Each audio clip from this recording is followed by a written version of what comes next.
बच्चों कक्षा 10वीं में हम लोग पढ़ रहे थे गद्य खंड से अध्याय 3 ततारा वामीरो कथा, जो लीलाधर मंडलोई द्वारा रचित एक प्रेम कथा है, लोक कथा है। इस कथा में हम लोग 2 पार्ट पढ़ चुके हैं। शेष अंश को आज तीसरे पार्ट में पढ़ेंगे।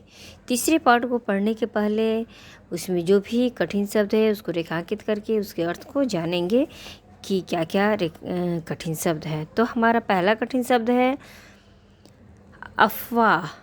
अफवाह का अर्थ होता है उड़ती खबर। तरल यानी भीगना, विह्वल यानी भावुक, किंग कर्तव्य विमूढ़, असमंजस की स्थिति या असमंजस में पड़ना, क्या करें क्या ना करें।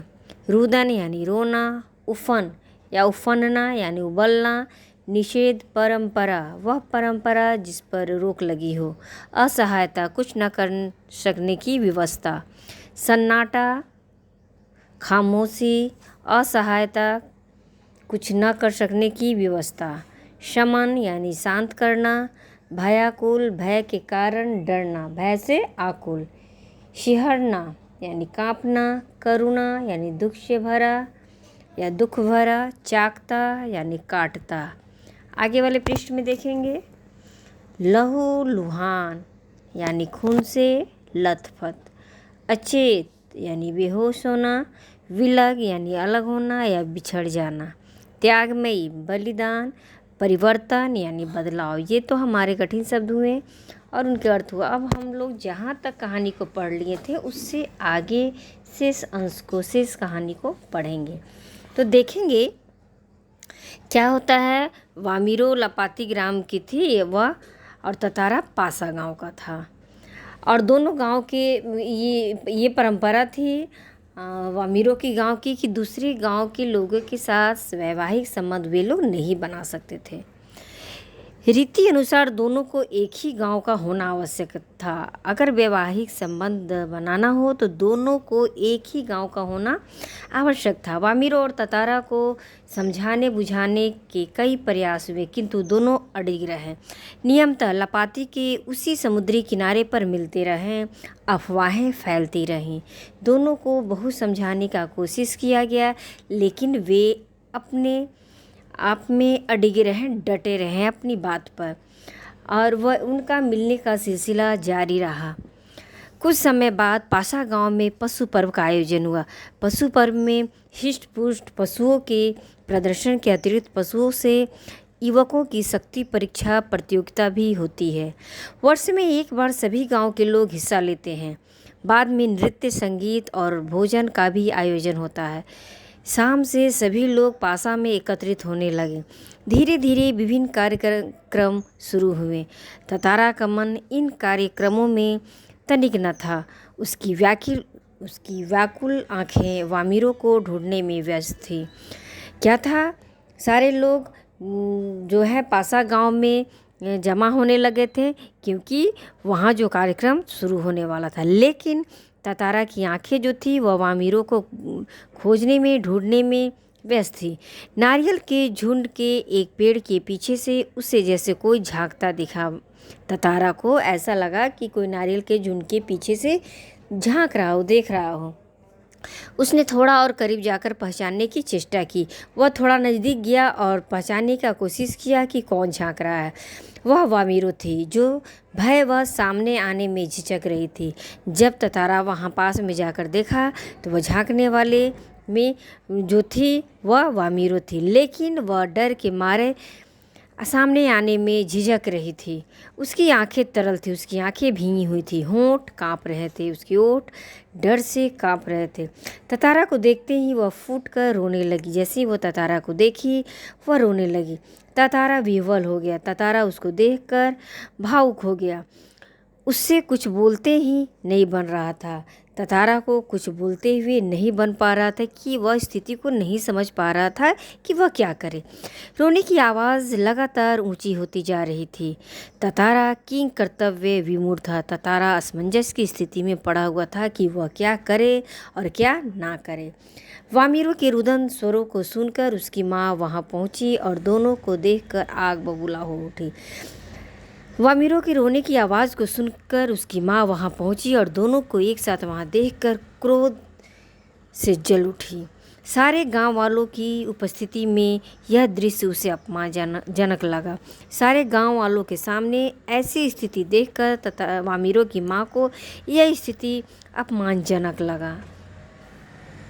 इस बीच गांव के कुछ लोग भी वहाँ पहुँच गए। इसी बीच में जहाँ पर वामिरो की माँ और वामिरो ततारा थे, कुछ गांव के लोग भी पहुँच गए थे। वामिरो की माँ क्रोध में उफन उठी। वामिरो की जो माँ है क्रोध में उफन रही थी, उबल रही थी। उसने ततारा को तरह तरह से अपमानित किया। वामिरो की माँ ने ततारा को हर तरह से कोई अथक प्रयास नहीं छोड़ी ततारा को अपमानित करने में।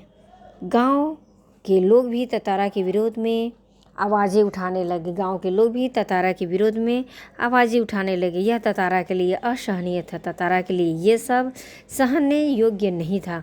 वामिरो अभी रोए जा रही थी। ततारा भी गुस्से से भर उठा। उसे जहाँ विवाह की निषेध परंपरा पर क्षोभ था, वहीं अपने असहायता पर उसे विवाह का जो निषेध परंपरा था कि एक गांव के लोग दूसरे गांव के लोग से वैवाहिक संबंध नहीं बना पाते, इस बात पर उसे दुख था। और अपनी असहायता पर भी वह खींच रहा था, चिढ़ रहा था कि वह क्या करे, किस तरह से वह वामिरो की सहायता करे। इस कारण वह झुंझला रहा था, खींच रहा था, चिढ़ रहा था। वामिरो का दुख उसे और गहरा कर रहा था। उसे मालूम न था कि क्या कदम उठाना चाहिए। अनायास उसका हाथ तलवार के मुठ पर जा टिका। अचानक ही ततारा का हाथ जो है तलवार के मुठ पर जा पड़ा। क्रोध में उसने तलवार निकाली और कुछ विचार करता रहा। क्रोध लगातार अग्नि की तरफ बढ़ रहा था। लोग सहम उठे। एक सन्नाटा सा खींच गया। जब कोई राह न सूझी तो क्रोध का शमन करने के लिए उसमें शक्ति भर उसे धरती में घोंप दिया और ताकत से उसे खींचने लगा। जब कोई चारा उसे नजर नहीं आया तो ततारा क्या किया, अपने पूरे क्रोध के साथ तलवार को खींचता हुआ काटता हुआ आगे बढ़ता चला गया। वह पसीने से नहा उठा था। वह पसीने से लथपथ हो चुका था। सब घबराए हुए थे। वह तलवार को अपनी तरफ खींचते खींचते दूर तक पहुंच गया। वह हाँफ रहा था। अचानक जहाँ तक लकीर खींच गई थी वहाँ एक दरार होने लगी, मानो धरती दो टुकड़ों में बंटने लगी हो। एक गड़गड़ाहट सी गूंजने लगी और लकीर की सीध में धरती फटती ही जा रही थी।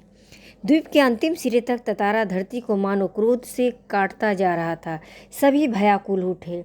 इस स्थिति को देखकर, इस दृश्य को देखकर सारे लोग भय से बेचैन हो गए, भय से आकुल हो गए। लोगों ने ऐसे दृश्य की कल्पना न की थी। वे सिहर उठे।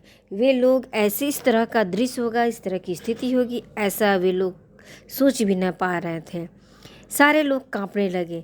उधर वामिरो फटती हुई धरती के किनारे चीखती हुई दौड़ रही थी। ततारा ततारा ततारा। उसकी करुण चीख मानो गड़गड़ाहट में डूब गई हो। जैसे जैसे ततारा जो है वह धरती को चाकता जा रहा था, काटता जा रहा था, वामिरो उसके पीछे पीछे दौड़ रही थी और ततारा ततारा चिल्ला रही थी। लेकिन उस धरती के फटने की गड़गड़ाहट में उसकी दुख भरी आवाज़ मानो गुम हो गई हो।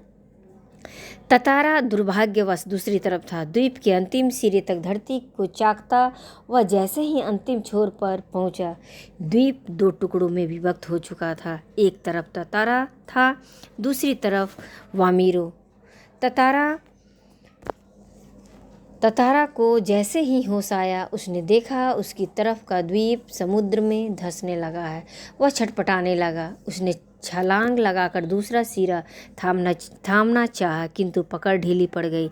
वह नीचे की तरफ फिसलने लगा। वह लगातार समुद्र की सतह की तरफ फिसल रहा था। उसके मुंह से सिर्फ एक ही चीख उभर कर डूब रही थी, वामिरो वामिरो वामिरो वामिरो।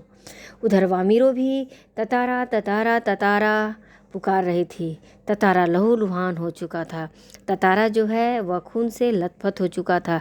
वह अचेत होने लगा था। वह अपनी होश को खोने लगा था और कुछ देर बाद उसे कोई होश नहीं रहा। कुछ देर बाद उसे थोड़ा भी होश नहीं रहा।